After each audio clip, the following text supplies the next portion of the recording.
क्या होगा जब एक आम आदमी और एक खतरनाक एलियन मिलकर दुश्मनों से लड़े। वेनम द लास्ट डांस में हम देखेंगे कैसे एडी और वेनम की दोस्ती उन्हें सबसे बड़े खतरे से बचाने में मदद करती है। चलो इस रोमांचक सफर पर चलते हैं और जानते हैं कि क्या वे अपने सबसे बड़े दुश्मनों को मात दे पाएंगे। मूवी की शुरुआत में हम नल को देखते हैं, जिसे थानोस से भी ज्यादा ताकतवर माना जाता है। करोड़ों साल पहले वेनम और उसके ग्रह के सभी निवासी, जिन्हें सिम्बियोट भी कहते हैं, मिलकर नल को एक ग्रह पर कैद कर दिया था। अब नल को आजाद होने के लिए कोडेक्स चाहिए जो वेनम के पास है। इसे पाने के लिए वह जेनोफेस नाम के खतरनाक क्रिएचर को पृथ्वी पर भेजता है। इसके बाद कहानी आगे बढ़ती है और हमें एडी को मैक्सिको के एक बार में देखते हैं, जो अब वेनम के साथ अच्छी तरह से घुल मिल चुका है। दोनों शराब पीकर टल्ली हो जाते हैं। तभी उन्हें टीवी पर एक खबर मिलती है कि फ्रांसिस्को में पैट्रिक मुलिगन नाम के एक पुलिस ऑफिसर की हत्या का आरोप एडी पर लगाया गया है। अब एडी फ्रांसिस्को भी नहीं जा सकता था और ज्यादा दिन तक मैक्सिको में भी नहीं छुप कर बैठ सकता था। तभी उसे याद आता है कि वह न्यूयॉर्क में एक जज को जानता है और कहता है कि मैं उसके बहुत सारे कांड जानता हूँ, उसे ब्लैकमेल करके खुद को निर्दोष साबित करवा लूंगा। एडी बाहर से निकलता है और रास्ते में उसे कुछ कुत्तों के चिल्लाने की आवाज सुनाई देती है। वह अंदर जाता है जहाँ कुछ लोगों ने लड़ाकू कुत्तों को पिंजरे में बंद करके रखा था।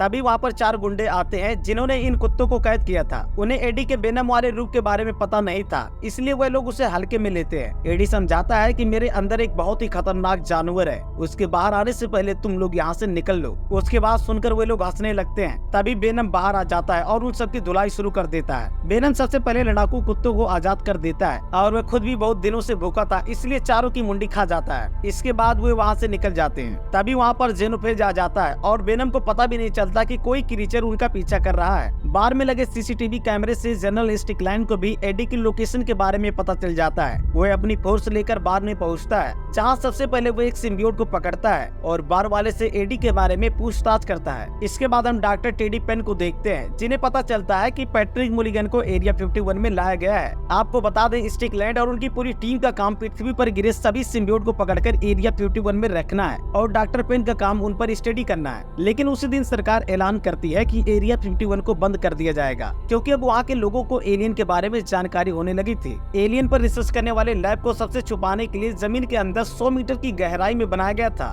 सुबह होते ही डॉक्टर पेन एरिया 51 में पहुँचते हैं और देखती हैं कि सरकार के आदेश के बाद वहाँ तबाही मचाई जा रही है। डॉक्टर पेन सिम्बियोट्स के लैब में पहुँच जाती है, जहाँ जनरल स्टिकलैंड पहले से ही मौजूद होते हैं। वहाँ हमें पता चलता है कि पैट्रिक के पहले सिम्बियोट ने उसे मरने के लिए वहीं पर छोड़ दिया था, इसलिए कुछ वैज्ञानिकों ने उसे दूसरे सिम्बियोट से जोड़ दिया है, नहीं तो वह मर जाता। स्टिकलैंड उस सिम्बियोट को जो उसने बार में पकड़ा था डॉक्टर सैंड को दे देता है, जो कई सिम्बियोट की देखभाल करती है। आपको बता दूं, स्टिकलैंड का एक आखिरी मिशन है वेनम को पकड़ना, जो एडी के साथ रहता है। यहाँ पर हमें यह भी पता चलता है कि इस जगह के बारे में सरकार को जानकारी नहीं है, इसलिए वे लोग केवल ऊपरी के हिस्से को तबाह कर रहे थे। इसके बाद टेडी पेन और स्टिकलैंड पैट्रिक के सिम्बियोट से बात करने के लिए नीचे जाते हैं, क्योंकि यह पहला मौका था जब किसी सिम्बियोट को होस्ट मिला था। पेन उससे पूछती है कि तुम लोग धरती पर क्यों आए थे। वह बताता है कि हम लोग अपनी जान बचाने के लिए आए थे और अब अंधेरों का राजा नल हमें ढूंढ रहा है और वह पूरी दुनिया को खत्म कर देगा। पैट्रिक कुछ और बताने ही वाला होता है, तभी नल उसे कंट्रोल करके कहता है अंधेरा सब कुछ निकल जाएगा। इसके बाद हम एडी को देखते हैं, जो हवाई जहाज के ऊपर चिपक कर जा रहा था। एडी को ऊंचाई से बहुत ज्यादा डर लगता है, इसलिए वेनम मजे लेते हुए कहता है तुम्हें उड़ने का बहुत शौक था ना, अब उड़ो। जैसे ही वेनम अपने रूप में आता है, तुरंत जेनोफेज को कोडेक्स दिखाई देने लगता है और वह वहाँ पर पहुँच जाता है। फिर दोनों के बीच फाइट शुरू हो जाती है। फाइट के दौरान जेनोफेज जहाज के पंखे में फंस जाता है। वेनम तुरंत समझ जाता है कि उसे एडी के शरीर से अलग होना पड़ेगा, नहीं तो कोई दूसरा जेनोफेज उसे ट्रैक कर लेगा। इसके बाद वेनम एडी के शरीर से बाहर निकल जाता है। एडी की हालत खराब हो रही थी, क्योंकि उसे ऊंचाई से बहुत ज्यादा डर लगता है। तभी वेनम पैराशूट बनकर उसे धीरे धीरे नीचे उतार देता है। इस बीच हम एक फैमिली को देखते हैं, जो अपनी सारी सेविंग लगाकर रोड ट्रिप पर निकली है, ताकि वह एरिया 51 जाकर एलियन को देख सके। तभी जेनोफेज कटकर ऊपर से गिरता है, लेकिन वह फिर से जिंदा होने लगता है। हालांकि उन लोगों को इसके बारे में कुछ पता नहीं चलता।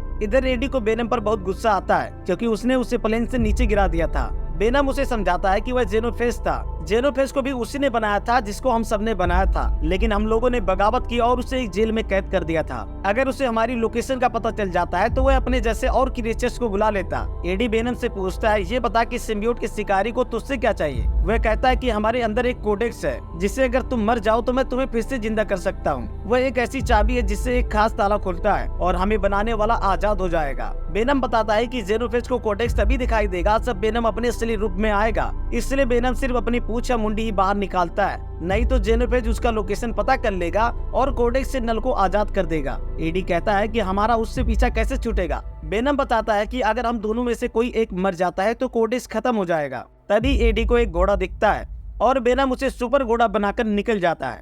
इधर स्टिगलैंड पैट्रिक के सिम्बियोट से बात करने के बाद डॉक्टर पेन से कहता है कि यह जान बचाने के लिए नहीं आए हैं बल्कि धरती पर कब्जा करने के लिए आए हैं, क्योंकि जब सिम्बियोट का जहाज धरती से टकराया था ये सब बच गए थे। यह कोई इत्तेफाक नहीं हो सकता। इधर हम देखते हैं कि वेनम भागते भागते एक नदी के पास पहुंच गया है। ये बात जैसे ही स्टिगलैंड को पता चलती है वह अपनी फौज लेकर वहां पर पहुंच जाता है। वह लोग फायरिंग करने लगते हैं, तभी वेनम एडी को पानी में फेंक देता है। स्टिगलैंड अपनी फौज से एडी को मारने के लिए कहता है। एडी उनसे लड़ते हुए पानी में भागता है।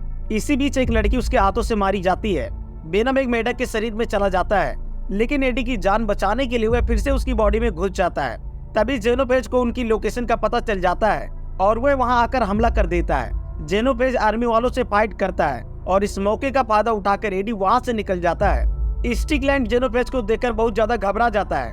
इधर लैब में पैट्रिक सिम्बियोट वाले रूप में आ जाता है और पेन को बताता है कि यहाँ लैब में जितने भी सिम्बियोट्स हैं उनमें से किसी के पास कोडेक्स नहीं है। ब्लेक वाले वेनम के पास नल की आजादी की चाबी है, वह किसी को नहीं मिलनी चाहिए। स्टिगलैंड कहता है कि नल को रोका नहीं जा सकता। पैट्रिक बताता है कि जब तक सिम्बियोट और उसका होस्ट जिंदा है तब तक कोडेक्स जिंदा रहेगा।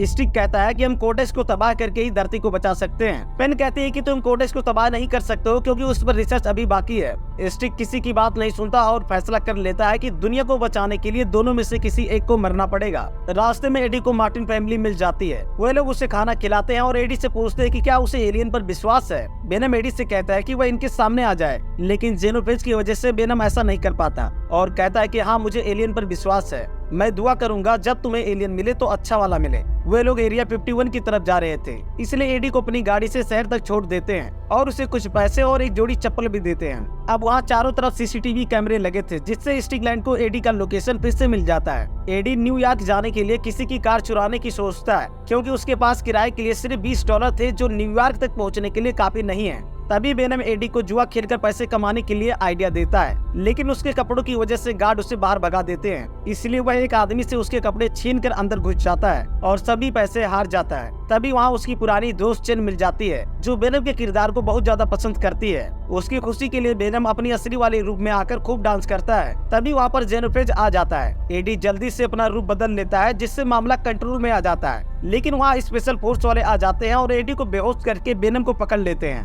उसके बाद हम मार्टिन फैमिली को देखते हैं, जो एरिया 51 तक पहुंच चुकी है और चुपके से अंदर घुसकर एक टावर पर चढ़ जाती है ताकि इस एरिया को अच्छे से देख सके। इसके बाद हम एडी को एरिया 51 के लैब में देखते हैं। एडी पैट्रिक को जिंदा देखकर हैरान हो जाता है। तभी पैट्रिक अपने सिम्बियोट वाले रूप में आ जाता है और एडी को बताता है कि वे उनके पीछे पड़े हैं। यहाँ पर बहुत सारे सिम्बियोट्स हैं, उन्हें आजाद करके कोडेक्स को बचाना होगा। इधर स्टिगलैंड फुल जोश में आता है और डॉक्टर पेन से कहता है कि यह तुम्हारा लैब नहीं है, तुम सिर्फ यहाँ पर काम करती हो, और फिर एडी को गोली मार देता है। लेकिन वेनम एक वैज्ञानिक की मदद से एडी को बचा लेता है। तभी वहाँ पर जेनोफेज आ जाता है। पैट्रिक वेनम को वहाँ से जाने के लिए कहता है और जेनोफेज को रोकने की कोशिश करता है, लेकिन जेनोफेज उसे खा जाता है। एक वैज्ञानिक सभी सिम्बियोट्स को आजाद कर देती है ताकि वे अपना होस्ट चुनकर जेनोफेज को रोक सके। एडी अपना रूप बदल लेता है और तब तक सभी सिम्बियोट्स अपना अपना होस्ट चुनने लगते हैं और उसे रोकने की कोशिश करते हैं। अब यहाँ पर बहुत घमासान युद्ध होने लगता है। इधर मार्टिन सोचता है कि यहाँ पर एलियन नहीं है, तभी वहाँ पर बहुत सारे एलियन आ जाते हैं। एडी मार्टिन की फैमिली को जेनोफेज से बचाता है। तब तक जेनोफेज अपने बहुत सारे साथियों को सिग्नल भेज देता है और देखते ही देखते वहाँ पर बहुत सारे क्रीचर पोर्टल की मदद से आ जाते हैं।